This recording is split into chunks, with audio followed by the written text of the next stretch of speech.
আরো জোরে বলেন। নাই তো এই ষড়যন্ত্র থামবে না। আর এখন যদি আমরা কেউ ঘাট, কেউ বাজার, কেউ নৌকা, কেউ লঞ্চ, কেউ ঘাট, কেউ ব্রিজ, এগুলো যদি এখন গনিমতের মাল মনে করে আরম্ভ করতে চায়, ওরা কিন্তু বসে নেই। খালিদ বিন ওলীদের মতো নেতৃত্ব দিয়ে আমাদেরকে আবার লাশ বানিয়ে ফেলবে। আর একবার যদি এবার পিছিয়ে যান, এদেশে কিন্তু 50 বছর আর ইসলাম আসবে না। সময় সুযোগ আল্লাহ একটু তৈরি করে দিয়েছে। কোন জাতি যদি নিজেদেরকে পরিবর্তনের জন্য চেষ্টা না চালায়, আল্লাহর অত দায় পড়ে না যে আল্লাহ জোর করে আপনাকে পরিবর্তন করে দেবে। ইন্নাল্লাহা লা ইউগাইয়িরু মা বিকাওমিন হাত্তা ইউগাইয়িরু মা বিআনফুসিহিম। অবশ্যই আল্লাহ কোন জাতির ভাগ্য পরিবর্তন করেন না যতক্ষণ তারা নিজেদের ভাগ্য নিজেরা পরিবর্তন করার চেষ্টা না করে। ও বাংলার মুসলমানেরা, এটা কিন্তু রেকর্ড হচ্ছে, কালকে সারা দেশে যাবে। আমার সামনে শুধু এই 50,000 মানুষ না, এখন 18 কোটি মানুষ নিয়ে কথা বলছি। সাবধান, আমরা নিজেদেরকে পরিবর্তনের সময় আল্লাহ হাতে তুলে দিয়েছে। এইটাও যদি এবার আপনি মিস করেন, ভুল করেন, বিশ্বাস করেন 53 বছর না 153 বছর পেছিয়ে যাওয়া লাগবে। রিস্কে নিয়ে কোনো চিন্তা নেই। ওরা যদি ভয় দেখায় যে রিজিক বন্ধ করে দেব, আমাদের আমদানি রপ্তানি যাক, ওর পাশে মায়ানমার আছে, ওর পাশে মালদ্বীপ আছে, ভুটান আছে, পাকিস্তান আছে, চীন আছে, আফগানিস্তান আছে, একটার সাথে ওদের সম্পর্ক ভালো না। ওরা যদি ভারত ছাড়া চলতে পারে, বাংলাদেশ চলবে, কোনো অসুবিধা হবে না। কথা বলেন ঠিক কিনা? আমরা আপনার মতো মুশরিক না, আমাদের ভেতরে আর কিছু না থাক, ঈমান আছে। আরো জোরে আহ্বান যারা দায়িত্ব আছে, খুব দ্রুত তাড়াতাড়ি ব্যবসা বাণিজ্য যা আছে সব কাট করে দিন। এগুলো সব পাকিস্তানের সাথে, তুরস্কের সাথে, চীনের সাথে আরম্ভ করেন। এমনিতেই ভয়ে ওরা মরে যাবে। কারণ আমি তো ওই 17, 18, 19, 20, 4 বছর ওখানে প্রায় 1.5 মাস 2 মাস করে থাকতাম। ওদের আচরণ দেখেছি। কোরআনের ওই আয়াতের সাথে সূরা বাকারার 100 ভাগ ওদের মিল আছে। ওরা সব চাইতে বেশি ভয় পায় মরণকে। এই কথা বলে না কেন? ওরা সব চাইতে বেশি ভয় পায় মরণকে। কথা কার? আরো জোরে। আর আমরা সব চাইতে বেশি ভালোবাসি মরণকে, কারণ আমরা জানি মরণের বিছানায় আছাড় খেয়ে পড়লে আমাদের একটা অবস্থান আছে। কি? সূরা নাহালে সূরার 32 নম্বর আয়াতে আছে, আল্লাযীনা তাতাওয়াফাহুমুল মালাইকাতু তাইয়্যিবিনা ইয়াকুলুনা সালামুন আলাইকুম উদখুলুল জান্নাতা বিমা কুনতুম তা'মালুন। যে মানুষগুলো এই পৃথিবীর ময়দানে মরণের বিছানায় আছাড় খেয়ে পড়বে, ফেরেশতারা দলে দলে আসতে থাকবে তার কাছে। তাইয়্যিবিন শব্দের শাব্দিক অর্থ শুধু পবিত্রতা না, এটা শুধু পোশাকের পবিত্রতা না, শুধু দেহের পবিত্রতা না, চিন্তা চেতনার পবিত্রতা, আমাদের বিশ্বাসের পবিত্রতা। যেহেতু ওদের বিশ্বাসে শিরিক আর আমাদের বিশ্বাসে ঈমান, এই কথা বলে না কেন? সুতরাং আমাদের যে পবিত্রতা আছে বিশ্বাসে, এই বিশ্বাস নিয়ে যখন আপনি পড়বেন মরণের বিছানায়, ফেরেশতারা এসে বলবে সালাম, শান্তি, উদখুলুল জান্নাহ, প্রবেশ করো এই জান্নাতে। আর ওরা মরণের সঙ্গে সঙ্গে দেখতে পাবে ও মাওয়াহুন নার, আগুন।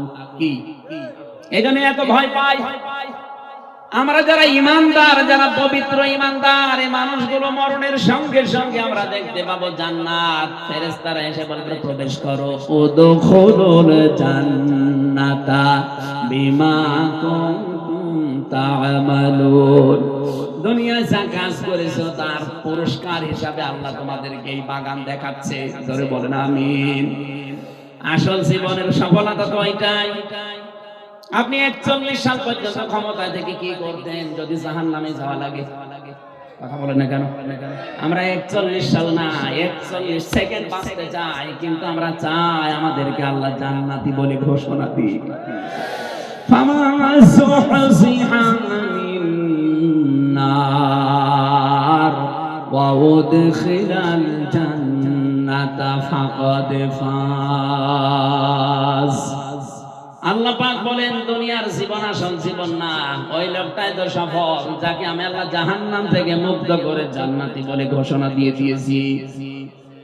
আপনি 41 সাল না 81 সাল পর্যন্ত যদি ক্ষমতায় থাকেন, মরণের পরে যদি ঘোষণা আসে যা জাহান্নামে যা, শুধু 81 সাল না, আমার মনে হয় 5000 বছর ক্ষমতায় থেকে ওই লোকটার জীবন ব্যর্থ।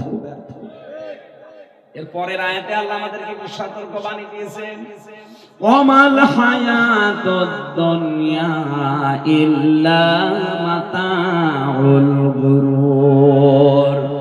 হে পৃথিবীবাসী, দুনিয়ার জীবনটা কিন্তু ধোঁকা। দুনিয়ার জীবন কি? আর জোরে বলেন, এটা ধোঁকা। তোমার মা বাবা ধোঁকা, সন্তানাদি ধোঁকা, স্ত্রী ধোঁকা। বিশ্বাস হয় না?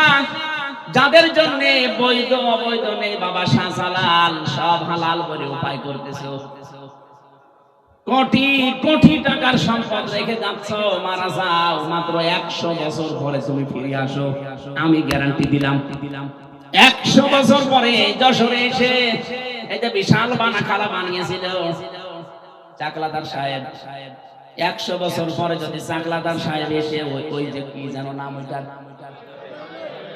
জাবির হোটেল, ওই হোটেলের সামনে এসে যদি বলে হোটেল আমি বানিয়েছিলাম, এটা আমার জমি, আমার মনে হয় 100 বছর পরে ওই জায়গায় অবশ্যই কেউ না কেউ বাস করবে। কথা বলেন না, 100 বছর পরে যারা বাস করবে, শাইন চাকলাদার সাহেব না, যত বড় মাস্তান এসে বলো এটা আমার ছিল, দাঁত ফেলে দেবে। কিসের চাকলাদার আপনি? আপনার যদি থাকার জায়গা না থাকে, পালবাড়ি মোড়ে যে মসজিদ আছে, বারান্দায় থেকে রাত্রে কেটে পড়ে, কি আমি বানিয়ে বলছি? এইটাই হবে দুনিয়ার জীবনই এইটা। এখানে কার জন্য আপনি কি করছেন? আল্লাহ ফাঁকা ফারাত বিয়ান অমিল্লা দিয়েছেন। ওরা আল্লাহর নিয়ামতগুলো পেয়েছিল, বিভিন্ন দিক থেকে আসছিল, কিন্তু ওরা কুফরি করেছিল, নাফরমানি করে ঢেকে ফেলেছিল। আর যারা বৈধ অবৈধ নেই করে যাচ্ছেন, আরে ভাই আমি নিজে তো আমার 3 পুরুষের পরে আর চিনি না। আমার বাবা রিয়াজউদ্দিন, তার বাবা জাহান আলী, তার বাবা নমাজ আলী, এরপরে সাথে আমার বানামে। আমার মনে হয় এখন নমাজ আলীর বাবা যে কে ছিল সত্যি আমি জানি না। উনি যদি এখন এসে বলে হামজা এই বাড়ি, এই হালসা কুষ্টিয়া, এটা আমার বাড়ি, এই যে 2 তলা বাড়ি এটা আমি বানিয়েছিলাম, দাঁত মুখ খুলে ফেলাবো। কিসের নমাজ আলীর বাবা আপনি? আমি তো নমাজ আলীর পরে কাউকে চিনি না, তার নামও জানি না। নমাজ আলী পর্যন্ত যদি আসতো তাও হইতো। এক কথা বলছেন না, অথচ লোকটা কিন্তু 60 বছর আগেও মারা যায়নি, 60 বছর আগেও সেই লোকটা মারা যায়নি, অথচ তারে আমি চিনি না।